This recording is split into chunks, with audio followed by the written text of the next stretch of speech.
Bonjour et merci de nous retrouver dans La Foi prise au mot, votre émission de formation et de réflexion. Cette semaine, nous commençons le carême et comme toutes les années, La Foi prise au mot vous propose une série de carèmes. Et puisque 2025 est une année jubilaire, placée sous le signe de l'espérance, je vous propose de nous retrouver pour 6 émissions consacrées à ce thème. Nous explorerons la vertu théologale de l'espérance, mais aussi ses dimensions psychologiques, politiques, ainsi que ses manifestations dans la vie de l'Église. Aujourd'hui, nous partons à la découverte de l'espérance dans la Bible, des promesses du livre de la Genèse à l'espérance de la résurrection, des cris des prophètes aux hymnes des psaumes, des béatitudes évangéliques à l'Apocalypse. Comment l'espérance irrigue-t-elle les textes bibliques? Est-elle une simple attente, un optimisme naïf ou une véritable attitude de foi? Telles sont les questions que j'ai posées à un invité, Sœur Sophie Ramon. Bonjour. Bonjour. Sœur Sophie, vous êtes assomptionniste et vous êtes professeure à l'Institut catholique de Paris. Et c'est vous qui débutez cette série de carèmes. C'est un peu une gageure, toute seule en plus. Comment est-ce que vous définissez l'espérance et, question piège, est-ce que vous trouvez que c'est une bonne idée de placer une année jubilaire sous le thème de l'espérance? Enfin, vous n'allez pas dire que le pape s'est trompé quand même. Non, peut-être pas, mais de toute façon, voilà, vu la période qui est la nôtre, mais peut-être qu'on peut dire ça de toute période, mais en tout cas en période de crise multiples, crise écologique, crise politique, crise économique, et j'en passe. C'est pas mal quand même de travailler sur l'espérance. Oui. En tout cas d'y réfléchir et de raviver notre espérance. Parce que je pense qu'il faut du courage pour espérer. C'est quelque chose qui se décide pour une part, l'espérance, je pense. L'espérance, je définirais ça comme, je sais pas, une attitude de fond qui nous met dans l'attente, qui nous met dans la confiance. C'est une attente confiante peut-être, l'espérance. Comme première définition, voilà, peut-être. Est-ce que vous faites une différence, parce qu'on le fait assez souvent, entre les petits espoirs humains et la grande espérance catholique de foi, etc. Ou est-ce qu'il n'y a pas quelque chose d'artificiel là-dedans? Je pense que pour une part, il y a quelque chose d'artificiel, parce que toute notre vie est traversée de choses que nous attendons, que nous espérons. Alors évidemment, si j'espère que mon train sera à l'heure demain, oui, il n'y a pas péril dans la demeure. Donc c'est pas, voilà, c'est peut-être un espoir qui est tout relatif finalement. Mais quand même, nous espérons que quelque chose se passera bien. Nous espérons que nous laisserons à nos enfants une planète dans laquelle ils pourront vivre. Donc l'espérance humaine, elle prend de multiples formes. Oui. Et elle demande chaque fois cette décision de tenir les choses pour bonnes, de tenir les choses pour possibles. Donc moi je dirais quand même qu'il y a un mouvement de fond qui balaie peut-être pour une part cette distinction espoir-espérance. Mais... D'accord, donc on peut utiliser les deux et c'est peut-être ce qu'on va faire dans cette émission. Alors évidemment, le moment où l'espérance devient sensible, c'est le moment de l'épreuve. Est-ce que, alors vous êtes professeur d'Ancien Testament, mais vous allez aller jusqu'au Nouveau Testament, ça paraît très évident dans la Bible, ça. Enfin, on a l'impression qu'ils sont tous dans des états pas possibles, que les choses sont terribles, que les choses ne se passent pas bien. Est-ce que c'est une idée vraie d'abord? Et puis, est-ce que ça commence comme ça, par exemple? Est-ce que c'est toujours placé sous le thème de la souffrance? Ou est-ce que c'est quelque chose qui... c'est une fausse impression, en fait, par rapport à la Bible? Alors, je pense qu'il y a une bonne part de souffrance dans la Bible, mais avant de dire cela, peut-être il faut se souvenir que la Bible commence par... quand on ouvre la Bible, je parle de la manière dont le livre est constitué. Oui. Ça commence avec le texte de la Genèse, donc le texte de la création, qui est en soi une grande promesse tout de même. Parce que Dieu crée, il voit que c'est bon, il voit que c'est bon, il voit que c'est bon. Ça nous est répété, il voit même que c'est très bon. Et là, la création, ce texte de la création, il contient cette grande promesse que tout a été créé bon, et finalement que tout est entre les mains de Dieu. J'ai toujours été fasciné par le fait que la vigile pascale commence par le texte de la création. On peut dire, bon, ben, on va parler de résurrection, c'est là que nous conduit la vigile pascale, la résurrection du Christ et la résurrection qui nous est acquise par le Christ. Mais en même temps, on commence par la création. Et comme pour nous dire que cette bonté d'un Dieu qui tient les choses entre ses mains et qui ne nous laissera pas à nos propres forces, ni nous, ni la création. On peut évidemment penser aussi à la lettre aux Romains au chapitre 8, qui nous dit que cette création est gémie en attente d'enfantement et qu'elle participe de ce renouvellement, de ce qui nous sera offert par la résurrection. Nous n'allons pas ressusciter isolément les uns des autres et la création elle-même prend part à ce grand mouvement de la résurrection. Donc voilà, je pense qu'on peut déjà rappeler ça, que la Bible, qui est quand même un livre d'espérance, commence avec ces grandes pages qui nous parlent de la bonté de Dieu et de la bonté de ce qui sort de ses mains, de la création. Alors, bonté de ce qui sort de ses mains, mais est-ce que du coup, on a raison d'être inquiet? Enfin, vous voyez, il faut pas être climato-sceptique non plus. Est-ce que ça veut dire que c'est une manière de nous rendre peut-être plus responsables de cette création, ou au contraire d'en attendre peut-être plus que ce qu'on en attend? C'est-à-dire, on a l'impression que voilà, elle est à bout de course et que, enfin, en tout cas la planète, parce que l'univers, ça va encore, mais que la planète est en bout de course et que tout va exploser. Est-ce que ça nous permet peut-être d'être plus optimistes? Alors, pour une part, ça nous permet en tout cas d'espérer que Dieu ne laissera pas les choses, la planète se détruire ou nous-mêmes aller à notre propre perte. En tout cas, dans ce grand élan de la résurrection, encore une fois. Mais c'est vrai qu'il nous laisse aussi notre responsabilité dans le temps qui est le nôtre. Et là, les textes bibliques insistent beaucoup aussi sur cette responsabilité humaine. On parle, oui, c'est ça. On parle beaucoup finalement de l'espérance humaine, mais une chose qui me frappe aussi, c'est qu'il y a l'un ou l'autre texte qui parle de l'espérance de Dieu. Je pense en particulier à un texte qui est bien connu, le texte du prophète Isaïe, le texte qu'on appelle souvent le chant de la vigne, en fait. Ce texte qui dit que Dieu prend soin de son peuple. Alors il le fait avec l'image de la vigne, il épierre, il la protège, il y met une tour, il met une enceinte, enfin bon, il prend soin de sa vigne.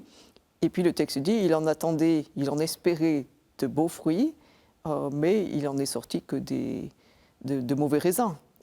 Et donc il y a une sorte de déception, si on peut dire, c'est un peu une manière de parler, quoi, mais il y a une sorte de déception de Dieu, ou en tout cas une espérance de Dieu qui est déçue par une humanité qui ne répond pas à son attente, qui ne répond pas à son amour aussi, ou aux soins qu'il prend de nous. Donc je pense qu'il faut essayer de tenir un juste équilibre. Donc oui, les choses sont entre les mains de Dieu, et puis il nous est promis la résurrection. Nous sommes déjà dans cet élan de la résurrection, dans ce grand mouvement de la résurrection. Mais en même temps, les choses sont entre nos mains. Donc, c'est intéressant parce que ça livre une clé, je pense à l'évangile de Jean, hein, vous avez parlé d'amour.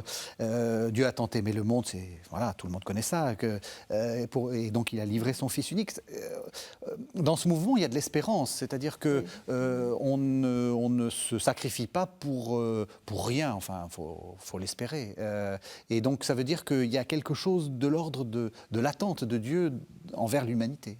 C'est ça. De l'attente de Dieu envers l'humanité. Alors les textes insistent sur cet aspect, peut-être quelquefois en parlant de la patience de Dieu. Oui.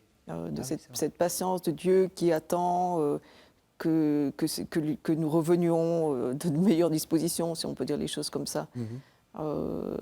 Alors je pense à des textes prophétiques ou à certains psaumes, mais on pourrait voir peut-être les choses aussi dans le Nouveau Testament. Mais cette longue patience de Dieu qui nous laisse le temps, qui fait miséricorde, mais pas sans faire justice non plus, mais en tout cas qui nous laisse le temps de revoir nos manières d'être dans la relation à lui, dans la relation aux autres.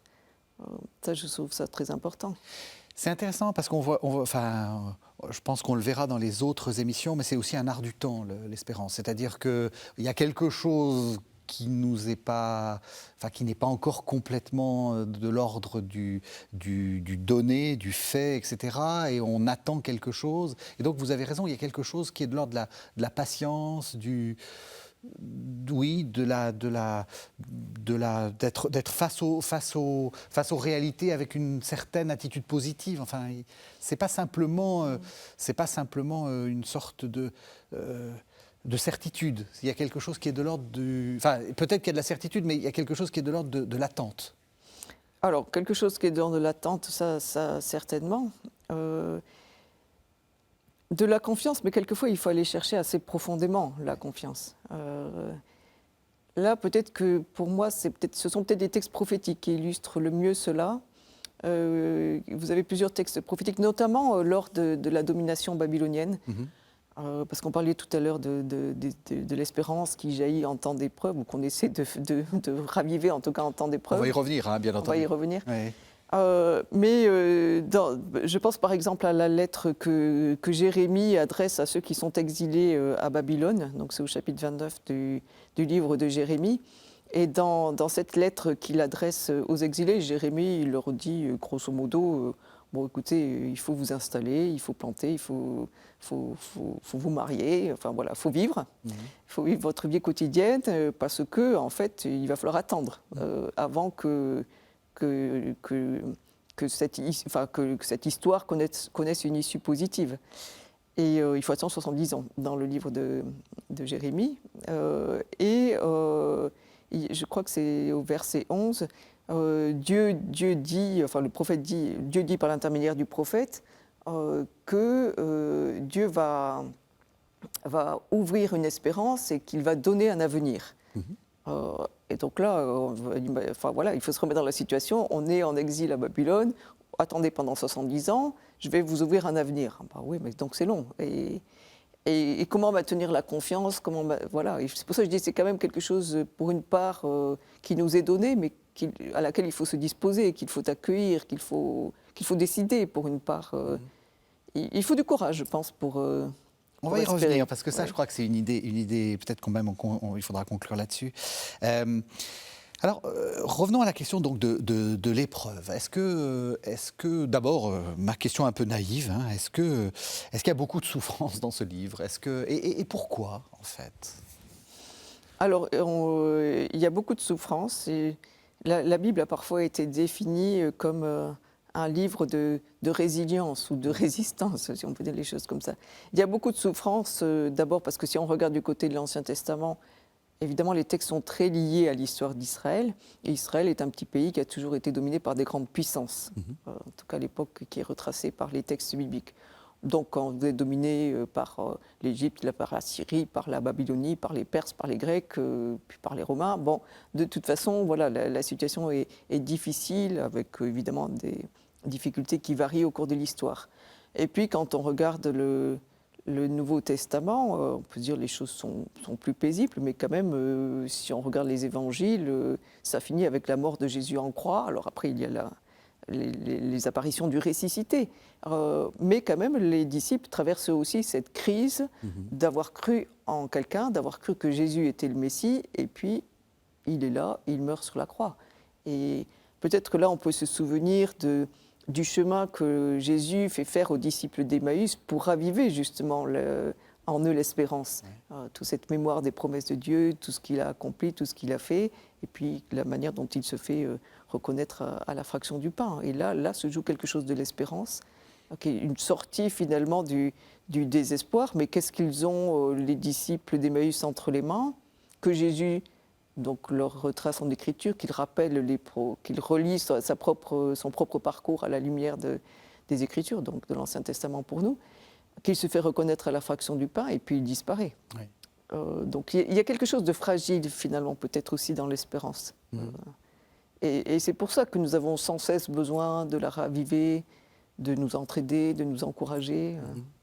Quelles sont les grandes épreuves, enfin, est-ce qu'on peut, pour que les gens, les téléspectateurs puissent se repérer dans la Bible, quelles sont pour vous les épreuves majeures et après on verra quels sont les objets de l'espérance.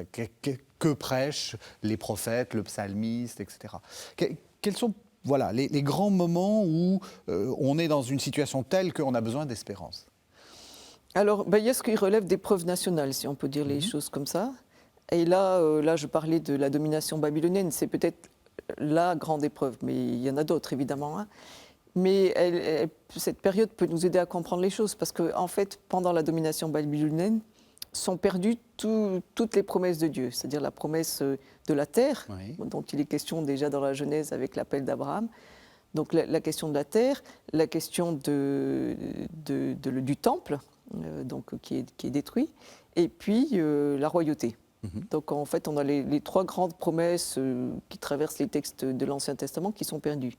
Donc là, on est dans l'ordre d'une grande épreuve nationale, et là, il faut retrouver il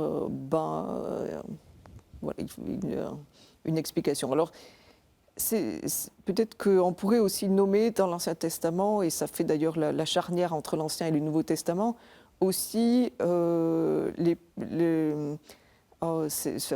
domination hellénistique et une littérature qui est née à cette époque-là, qu'on appelle la littérature apocalyptique, dont on a l'impression qu'elle nous fait des grands scénarios catastrophiques. Oui. D'ailleurs, on utilise parfois... C'est ça, oui, c'est l'Apocalypse. c'est l'Apocalypse, voilà, ça veut dire c'est le chaos général. Oui, oui. Mais en fait, cette littérature que l'on voit dans les textes bibliques, essentiellement dans le livre de Daniel pour l'Ancien Testament, après on peut penser à l'Apocalypse de Saint Jean, puis dans de la littérature qui n'est pas rentrée dans le canon biblique. Mais cette littérature, elle se veut une littérature qui ravive l'espérance. En fait, qu'est-ce qu'elle veut nous dire? Elle veut nous dire que dans une période de grande crise, de chaos, où l'histoire d'un peuple semble être livré aux forces du mal, le mal n'aura pas le dernier mot. C'est Dieu qui aura le dernier mot. Et donc, il ouvrira une issue à cette histoire qui semble livrée complètement aux forces du mal. Donc il y a un premier type d'épreuve, et ça c'est important, qui est plutôt une épreuve nationale, collective. Et donc vous dites qu'il y a une forme d'espérance collective. Enfin, parce que souvent, vous avez employé le mot de résilience, c'est vrai qu'on pense d'abord à soi, comment est-ce que je vais essayer de surmonter une situation. On peut parfaitement penser que l'espérance, ça se construit aussi de manière collective. Absolument, je le crois vraiment. Et puis, on voit bien comment les récits prophétiques, même les psaumes d'ailleurs, je suis assez fascinée que des psaumes qui commencent avec l'expression d'une espérance individuelle, quelle que soit d'ailleurs la situation, et c'est parfois difficile de savoir quelle est la situation initiale. Qu'est-ce qui provoque le fait de demander à Dieu de venir donner, de lui dire de venir sauver, de lui dire qu'on met en lui notre espérance? Alors, ça peut être la maladie, ça peut être, je sais pas, ça peut être la perte de quelqu'un, ça peut être l'approche de la mort. Il peut y avoir des situations variées, mais quelquefois les psaumes qui donc font montre d'une espérance individuelle s'achèvent sur une note plus collective. Espère le Seigneur Israël. Ouais. Alors on se dit, tiens, comme si le psalmiste qui avait fait cette expérience d'aller chercher en lui les racines de l'espérance, ensuite il voulait communiquer son expérience à sa communauté ou à son peuple. Ça, c'est vraiment intéressant parce qu'on voit bien que justement, on peut penser à ce qui s'est passé pendant la Seconde Guerre mondiale, des gens qui ont été confrontés à des épreuves majeures, ensuite ont voulu créer un monde nouveau. Enfin, l'épreuve individuelle se joint à l'épreuve collective, et des gens qui ont une espérance individuelle veulent en faire une expérience collective. Oui, c'est ça. Pour moi, ce sont les psaumes qui illustrent bien cela. On a une idée, parce que ça c'est une question que je me suis toujours posée, on a une idée de ce qu'il y a derrière les psaumes. Vous avez dit pas trop. C'est vrai que quand on ouvre certains commentaires des psaumes, les exégètes sont très précis, c'est tel personnage, il lui est arrivé telle chose, etc.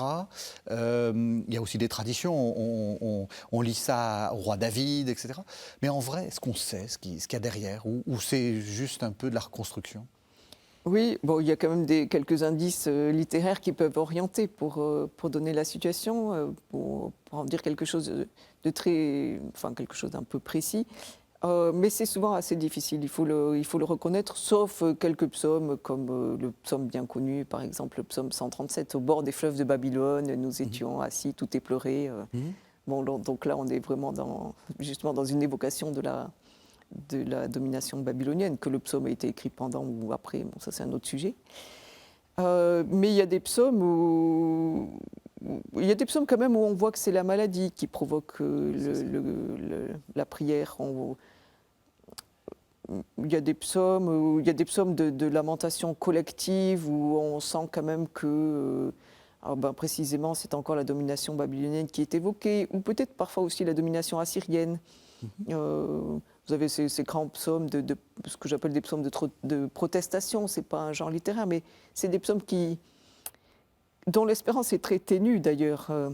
Je pense au psaume 44 ou 74, 80, 89. Donc c'est ces psaumes qui disent à Dieu, mais c'est toi qui nous abandonnes, c'est toi qui nous as mis dans cette situation, qui nomme Dieu comme le responsable. Et en même temps, ils ont ce paradoxe de continuer à s'adresser à Dieu pour lui demander de venir sauver. Alors, c'est pour ça que je dis l'espérance là, elle est très ténue, elle est très voilà, mais elle est là. Sinon, on arrêterait de s'adresser à Dieu.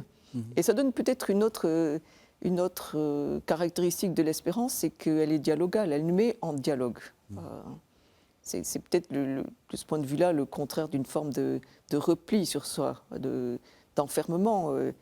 Il y a un psaume, et là je suis en train d'oublier le texte, mais qui dit bien pourquoi te replier sur toi, ô mon âme, espère en Dieu.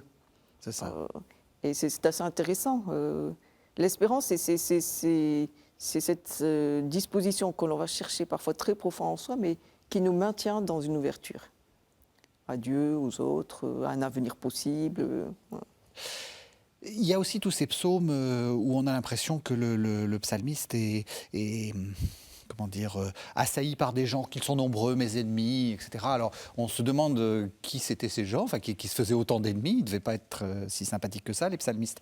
Est-ce que, justement, les autres, c'est aussi, enfin, ou les épreuves, j'allais dire, sociales, mais sociales, pas forcément liées aux Babyloniens, etc., mais juste la vie en société.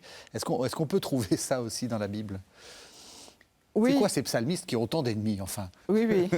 Alors, les ennemis des psalmistes, ils sont assez variés. Hein. Ah, oh là Et ils sont souvent décrits de manière assez forte. Hein. On les compare à des animaux qui ont des crocs qui vont vous déchirer. Ouais.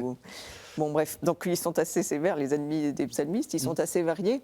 Alors, mais je pense que là, vous avez raison, il y a les ennemis extérieurs. Bon, ceux-là, on peut les identifier. C'est ces grandes puissances qui ont dominé Israël. Et puis, il y a les ennemis de l'intérieur, si j'ose dire, c'est-à-dire ceux qui menacent la stabilité de la communauté. Là, il y a quelque chose qui est assez visible dans le psautier, c'est que vous avez une opposition qui est construite entre les justes et les impies. Alors, ça a l'air un peu comme ça, un peu binaire, quoi. Il y a d'un côté les justes, de l'autre côté les impies. Et le psautier est traversé de cette opposition avec une demande à Dieu pour qu'il vienne détruire les impies. Alors on pourrait se dire, mais quand même c'est étrange cette manière de demander à Dieu de venir détruire les impies. Mais c'est que les impies, ce sont ceux qui commettent le mal. Le mal n'existe pas en soi, il y a ceux qui commettent le mal. Et le psautier dit, enfin de nombreux psaumes demandent à Dieu de venir détruire les impies parce que c'est mettre à bas ceux qui font le mal. Et le mal, c'est ce qui menace la stabilité de la communauté. Et puis éventuellement de la création tout entière d'ailleurs. Et donc là, là aussi, vous allez me dire, c'est une drôle de manière d'exprimer son espérance, mais c'est une manière de dire à Dieu, mais toi qui es capable de maîtriser les eaux du chaos, toi qui es capable de maintenir l'univers stable, parce qu'on a beaucoup ces images aussi dans le psautier, tu peux aussi intervenir dans notre histoire, dans notre société, pour faire en sorte qu'elle ne soit pas dominée par le chaos que nous-mêmes nous générons. C'est intéressant parce que là, on voit qu'on est, jusqu'à présent, on était sur l'espérance d'une sorte de salut pour soi ou pour la nation. Là, en fait, c'est la justice, en fait. C'est espérer que la justice va s'imposer. C'est ça. Espérer que Dieu, dont on croit qu'il est un Dieu juste, ne laisse pas le mal l'emporter, qu'il intervienne. C'est ça. Alors non pas pour détruire, ça c'est une manière de s'exprimer, qui est une manière assez concrète de dire les choses, mais Dieu ne serait pas juste s'il laissait le mal l'emporter, si on dit les choses de manière un peu lapidaire. Et donc, voilà, donc on lui demande d'intervenir pour que la communauté puisse continuer à vivre en paix. Alors, en même temps, il y a un appel à la responsabilité humaine aussi. C'est ça. Si on pense au psaume 35, comme ça de mémoire, verset 12 ou 6 de mémoire, il est demandé recherche la paix. Il est demandé aussi un engagement à chaque membre de la communauté d'être dans cette recherche de la paix, dans cette construction de la paix. Et là, on voit bien qu'on est, on est en train de préparer un peu le Nouveau Testament, c'est-à-dire qu'effectivement, la foi, confiance, se déploie dans l'espérance et demande quand même de l'action qu'on peut symboliser par la charité, c'est-à-dire la paix, enfin, des actions positives, on va dire. On sent bien qu'on ne peut pas rester dans l'espérance sans rien faire, c'est nul en fait.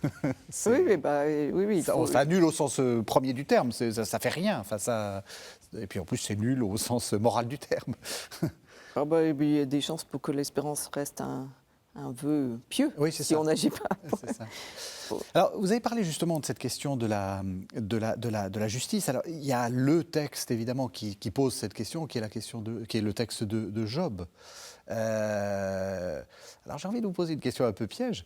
C'est un texte d'espérance ou de désespoir ?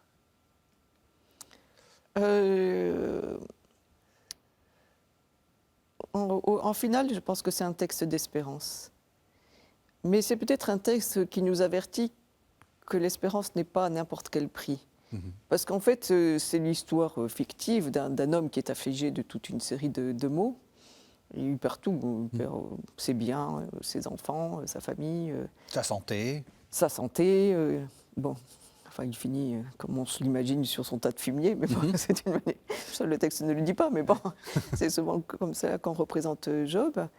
Il est là dans la situation qui est la sienne, et il a cette formule dans le prologue, nu je suis sorti des mains de Dieu, nu j'y retournerai, enfin nu je suis sorti de la terre, nu j'y retournerai, quelque chose comme ça.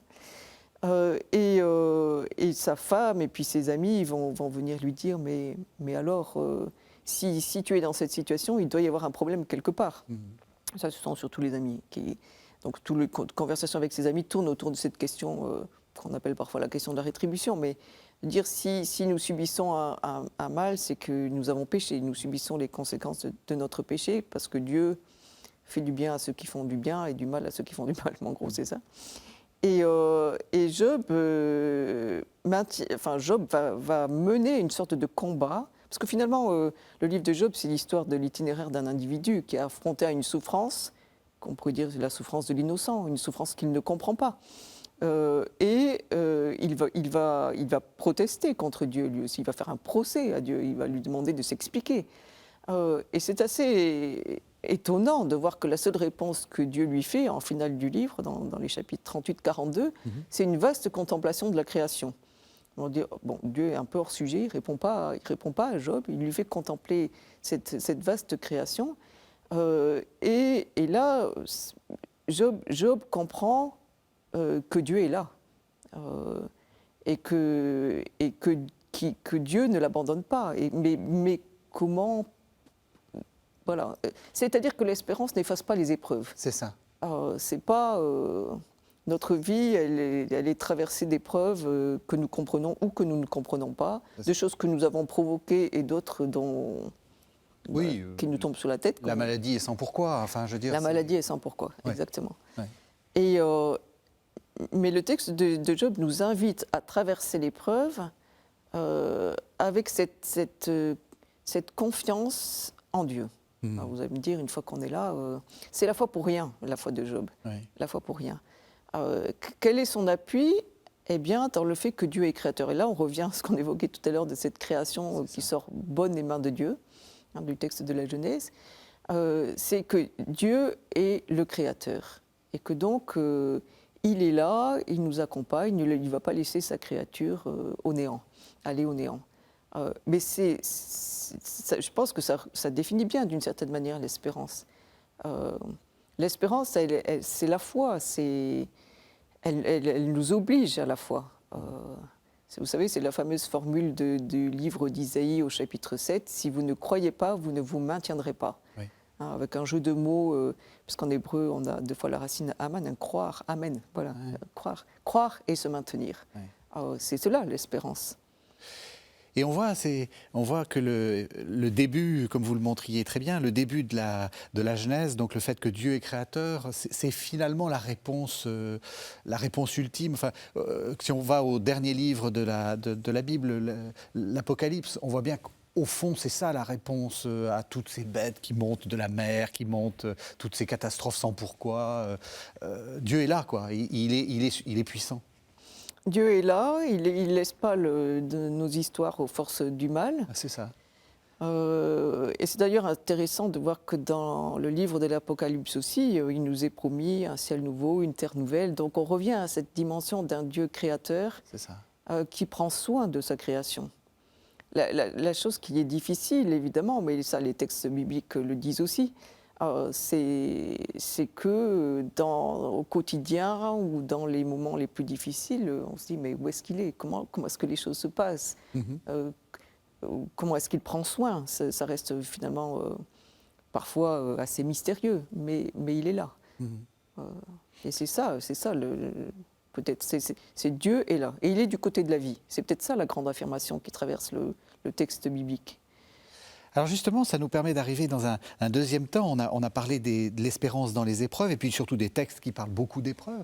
C'est ce que vous disiez dans la confiance. Et ça serait peut-être se demander, est-ce qu'il y a des objets de l'espérance ou disons, est-ce qu'il y a une pratique de l'espérance ? C'est-à-dire, comment est-ce qu'il faut espérer ? Est-ce qu'il faut se répéter des choses et qu'est-ce qu'il faut se répéter ? Alors, vous avez commencé à dire, Dieu est créateur. Ça, on sent que ça fait partie des choses qu'on nous redit tout le temps.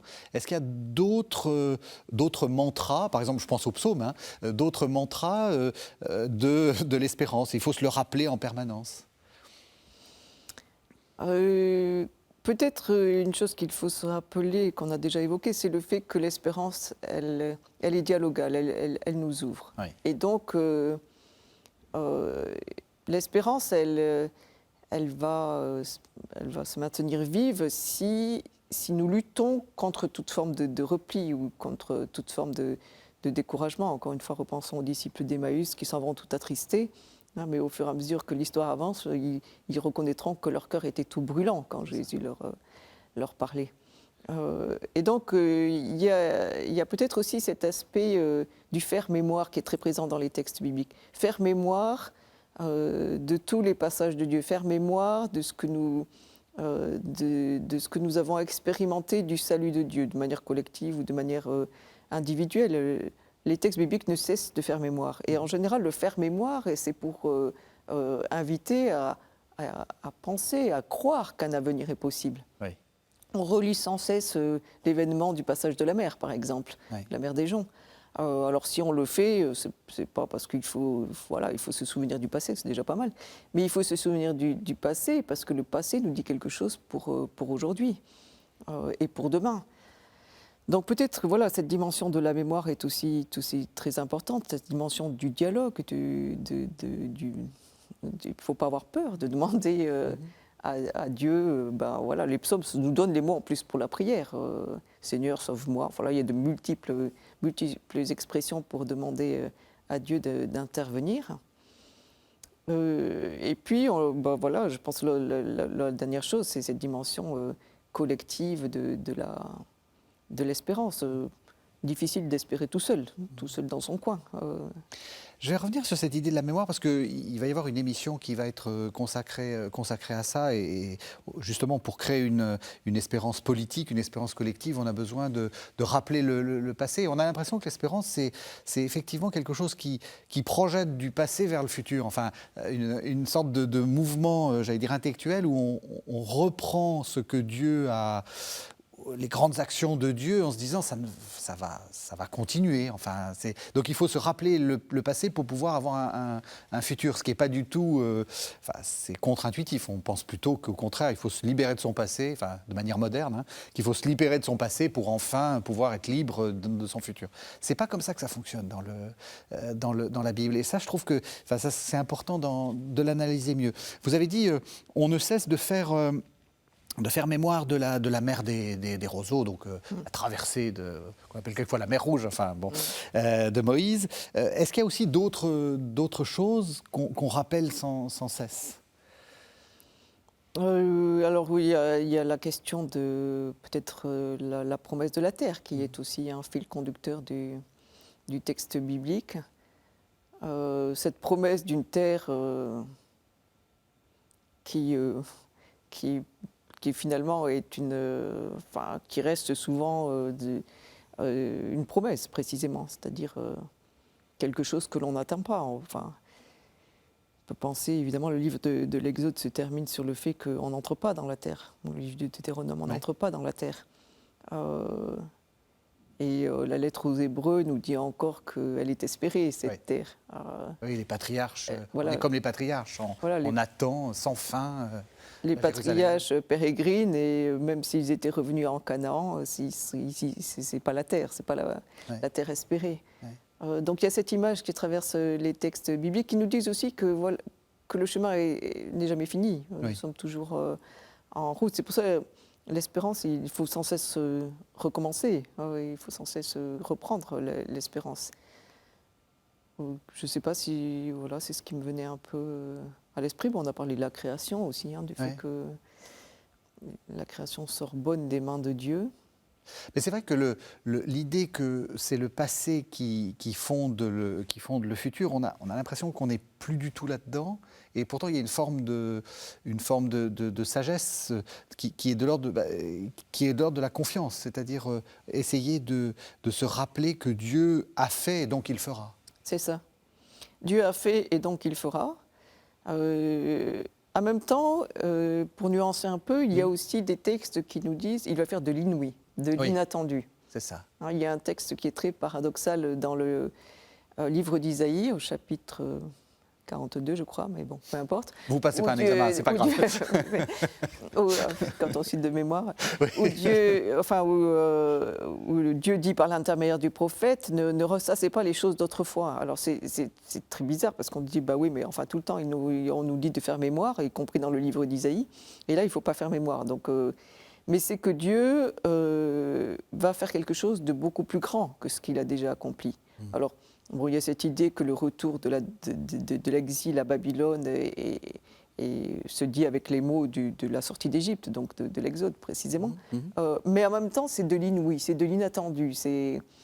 Ou alors vous avez un psaume qui dit « Devant moi, tu as ouvert un passage ». Là où on semblait être dans une issue complètement fermée, où on ne voyait pas par où passer, Dieu ouvre des passages. Il fait de l'inouï, il fait de l'inattendu. Et évidemment, l'inattendu par excellence, c'est la résurrection du Christ. Mais donc, de l'inouï et de l'inattendu. Donc, je dirais, à la fois, il faut faire mémoire pour raviver l'espérance. C'est une mémoire, c'est ça j'allais dire une mémoire aimante, je ne sais pas si le terme est très juste, mais en tout cas, une mémoire qui vise à fortifier la foi, à raviver l'espérance. En même temps, on peut toujours être surpris par Dieu. Oui, c'est ça. Il peut faire de l'inouï. C'est intéressant ce que vous dites, parce que c'est vrai que la résurrection du Christ, on a beau essayer de trouver des textes qui nous l'annoncent, etc. C'est quand même une surprise. Enfin, je veux dire, oui, il y a quelques textes prophétiques qui parlent d'une résurrection. On a l'impression que c'est une résurrection, mais on ne sait pas si ce n'est pas une résurrection d'une armée, en fait. Il y a la mère des Maccabées qui croit que ces enfants ne vont pas mourir. Mais vont pas, si, ils vont mourir, justement. Mais qui vont revenir, ou qui vont être dans la vie. Mais on n'a pas l'impression que c'était vraiment prévu dans les textes, tout ça. Enfin, je ne sais pas ce que vous en pensez, mais... Oui. Et donc c'est cette idée de « voici, je fais toute chose nouvelle », c'est la fin de l'Apocalypse. Exactement. Ouais.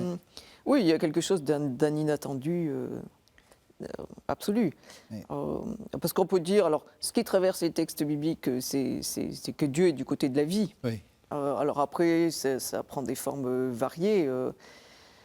Dans le fameux La vallée aux ossements desséchés d'Ézéchiel 37, c'est cette idée d'une revivification, d'une restauration de la nation. Donc Oui. là, on est de nouveau dans une espérance collective. Dans le livre de Daniel, dans le livre des Maccabées, c'est cette idée que Dieu n'abandonnera pas son peuple complètement aux mains d'un tyran. D'ailleurs, c'est intéressant parce que vous avez cité la mère des Maccabées, là, des 7 frères. C'est un texte absolument abominable. Mais la mère, elle fait appel à la foi au Dieu créateur. Oui, les membres absolument. que le tyran a abîmés, Absolument. Dieu va les restaurer. Donc, Toujours voilà. cette idée-là. Hein. Ouais. Ouais. Ça, c'est important. Du coup, j'ai perdu. Ah, pardon. Non, c'est rien. Je me suis même perdu moi-même. Hein, donc, on était, oui, c'est ça, l'inattendu de la résurrection. C'est ça. Oui. Mais il y a quand même quelque chose d'absolument nouveau qui se joue dans la résurrection du Christ. Ça, c'est clair. D'une certaine manière, non, les textes ne l'annonçaient pas. Et ce qui est paradoxal, c'est qu'on a l'impression que Paul lui-même dit, mais ne cherchez pas, enfin vous avez déjà vu cette résurrection inattendue, ne cherchez pas aussi à essayer de comprendre la vôtre, enfin la nôtre sera aussi inattendue. C'est comme il dit, cette métaphore du grain, et voilà, semé en terre, puis on ne sait pas trop ce que ça fait. Il y a quelque chose même presque d'une sorte d'interdiction de penser, de se mettre à la place de Dieu et de se dire ça va se passer comme ça. Enfin, d'une certaine façon, on peut se demander si nos représentations du jugement dernier, bien ordonnées, bien avec le Christ au milieu, etc., si c'est pas déjà, si on va pas trop loin. On ne sait pas comment ça va se passer. Oui, tout à fait. Mais ça, je pense que les évangiles et les lettres de Paul sont un bon avertissement, parce que on voudrait savoir. Il y a certains pouvoirs au fait de savoir. Ça nous donne une certaine maîtrise de savoir. Oui. Et là, on est placé devant quelque chose, devant une promesse qui est déjà à l'œuvre d'ailleurs, sur laquelle on n'a pas de prise. Oui. On ne sait pas se le représenter, on ne sait pas mettre de mots, on ne sait pas en dire quelque chose. Et on voit bien dans les évangiles, les disciples disent « Mais alors, quand est-ce que tu vas revenir? Comment ça va se passer ?» La seule réponse de Jésus, c'est « Veillez ». Donc attendez, espérez. Et l'espérance ne se confond pas avec une sorte de préscience ou de connaissance d'un avenir qui nous est offert. Non, il y a quelque chose de l'espérance, c'est une forme de patience au quotidien, mais c'est aussi une sorte de démaîtrise d'une certaine manière. Ouais. On ne sait pas. Et saint Paul nous dit la même chose. Alors il balbutie, il utilise plusieurs images, mais au fond, toutes ces images nous disent quelque chose de la résurrection, mais sans nous dire comment ça va se passer. Oui, vous avez raison, il balbutie avec toujours cette idée qu'on est en train dont on saisit le fil. La justice sera faite, c'est-à-dire que cette fameuse idée du jugement, c'est peut-être pas comme ça que ça va se passer, mais il y a quand même l'idée que Dieu est un Dieu de vie et de justice. Enfin, ça, c'est les deux pôles sur lesquels il faut pas transiger, si j'ose dire. C'est vrai, c'est vrai. Alors, on arrive bientôt à la fin de l'émission. L'espérance, c'est une vertu dans la tradition chrétienne. Donc, est-ce que pratiquer l'espérance, ça transforme? Est-ce que ça change? Vous avez commencé à dire, et vous l'avez dit même plusieurs fois, l'espérance, ça ouvre au dialogue. Ça ouvre à... Alors, est-ce que ça ouvre au dialogue à Dieu? Est-ce que ça ouvre au dialogue aux autres? Est-ce que ça ouvre au dialogue à tous les deux, enfin à tout le monde? Et est-ce qu'il y a un pouvoir transformateur de l'espérance? Parce que souvent, on prend l'espérance comme une sorte de manière de patienter, enfin vous l'avez dit aussi, mais un peu de bonnes raisons de ne pas désespérer, et pas de manière positive comme quelque chose de transformateur. Mais est-ce que pour vous, il y a quelque chose qui change quand on rentre dans l'espérance, selon cette formule, pas forcément très claire d'ailleurs? Non mais je sais pas vous, mais moi je me rappelle, il y avait quelques années, on était entré dans l'espérance. Bon. Qu'est-ce que ça veut dire en fait? Peut-être que là on peut revenir au livre de Job, parce que Job, d'une certaine manière, je disais, c'est l'histoire de l'itinéraire intérieur d'un individu qui est affronté à une souffrance qu'il ne comprend pas. Et on voit bien que ce Job, il est révolté. C'est un Job, beaucoup de chapitres, enfin la majorité des chapitres de dialogue avec ses amis laissent voir ce Job qui est révolté contre Dieu, contre la situation qui est la sienne. Et peu à peu, et surtout quand Dieu lui fait contempler sa création, il comprend que la présence de Dieu, que Dieu était là et qu'il ne le savait pas. Ouais. Et je crois que c'est peut-être ça l'espérance, c'est croire que Dieu est là. Ou comment, ça c'est une autre histoire. Et c'est pour ça que je dis, quand même, il y a une dimension d'ouverture qui est très grande. Oui. La première chose, l'ouverture, c'est que je ne suis pas replié sur moi-même, je ne suis pas replié sur mon malheur. Et encore une fois, quelquefois, les épreuves sont absolument terrifiantes. Et personne ne peut dire à l'autre qu'il faut espérer parce que. Oui, c'est intéressant. Est-ce qu'il y a un commandement d'espérance? Est-ce qu'on a le droit de dire « espère » ? On le voit dans certains psaumes, comme je disais, espère. Mais c'est le psalmiste qui se dit à lui-même. Alors, le psalmiste se dit à lui-même, espère. Ça, on a le droit de se le dire à soi-même. Mais est-ce qu'on a le droit de le dire à l'autre? Mais il le dit aussi à son peuple, espère. Espère Israël. Voilà, mais il y a le désir de partager une expérience. Mais c'est pas un ordre, c'est pas un commandement. Je trouve qu'il n'y a rien de pire que quand vous traversez une épreuve quelconque, la maladie, le deuil, ou je sais pas, ce que nous traversons tous, qu'on vienne vous dire. Entre dans l'espérance. Entre dans l'espérance, ou des mots de consolation qui n'en sont pas. Parce que l'espérance, elle est pas facile. Oui. L'espérance, il ne faut pas confondre avec une espèce de, je sais pas, de joie un peu facile. Ou de volontarisme spirituel. Ou de volontarisme spirituel, ou Dieu est là, il t'aime. Oui, d'accord, c'est vrai, fondamentalement c'est vrai. Mais bon, il faut quand même, comme on dit, faire le deuil ou traverser l'épreuve pour pouvoir... Donc il faut laisser le temps à la souffrance aussi, il faut laisser le temps à chacun de nous d'aller chercher, d'aller puiser l'énergie et les ressources nécessaires pour espérer, il me semble. Et ça, je trouve ça absolument fascinant que le livre de Job nous le dise et nous le permette, parce que quand même, ça prend 42 chapitres. Un hébreu hyper compliqué à traduire en plus. Un hébreu hyper compliqué à traduire, mais 42 chapitres, pour dire tout un itinéraire qui est un itinéraire de foi, mais qui passe aussi par la révolte. Et ça, je crois que c'est important aussi. L'espérance, c'est pas l'absence de doute, c'est pas l'absence de révolte, c'est pas l'absence de protestation, parce que sinon on est dans une espèce de naïveté. C'est quand même assez frappant de voir tous les psaumes qui disent à Dieu, mais c'est toi, ou tous les psaumes qui disent, mais sauf, mais qui disent, jusqu'à quand ça va durer Voilà, il y a quand même quelque chose aussi les textes bibliques nous autorisent à dire ce que nous éprouvons. Et là peut jaillir l'espérance, mais pas, elle n'est pas spontanée, l'espérance, je ne crois pas. En tout cas, pas quand on traverse des épreuves. Oui, et c'est très frappant de voir que dans le Nouveau Testament, justement, le nombre d'exhortations de Paul, de l'auteur aux Hébreux, de tous, tenez bon, ça fait bien dire qu'ils étaient tous en train de lâcher l'affaire. Enfin, on sent bien que c'est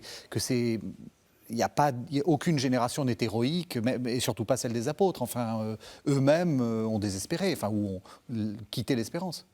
Oui, et là je trouve que la lettre aux Hébreux, elle nous décrit ça en termes de pérégrination, de chemin. Voilà, tant pis, il faut continuer à avancer. Enfin, tant pis ou tant mieux, ou il faut continuer à avancer en tout cas, coûte que coûte.